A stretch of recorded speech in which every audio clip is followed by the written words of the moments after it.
ওয়ালাইকুম। আজকে চলে আসলাম পটুয়াখালী নতুন একটা স্টেডিয়াম হচ্ছে।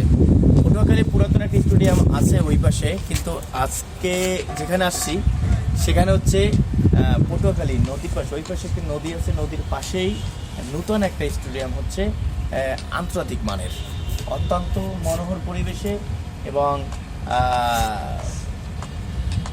বলে একদম সুন্দর একটা পরিবেশে পাশেই নদী আছেন এবং দেখতেই পাচ্ছেন যে আসলে সুন্দর সুন্দর গ্যালারি হচ্ছে।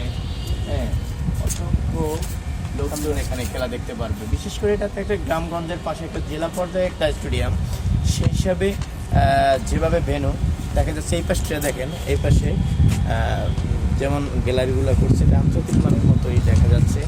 ঠিক আছে, আমরা পটুয়াখালীর মানুষ গর্ববোধ করি যে এত সুন্দর একটা শহর পেয়েছি। আপনারা জানেন পটুয়াখালী শহরটা আসলেই অনেক সুন্দর। আপনারা জানেন সেলফি রোড আছে, যেখানে সেটাকে কাশ্মীর রোডে নামে পরিচিত। সেই সেলফি রোডের থেকে 10 মানে কি হাফ কিলোমিটার, মানে আধা কিলোমিটার কি 1 কিলোমিটারের কম হবে, নদীর পাশেই আমাদের এই সুন্দর মনোরম পরিবেশের একটি স্টেডিয়াম বর্তমানে হচ্ছে।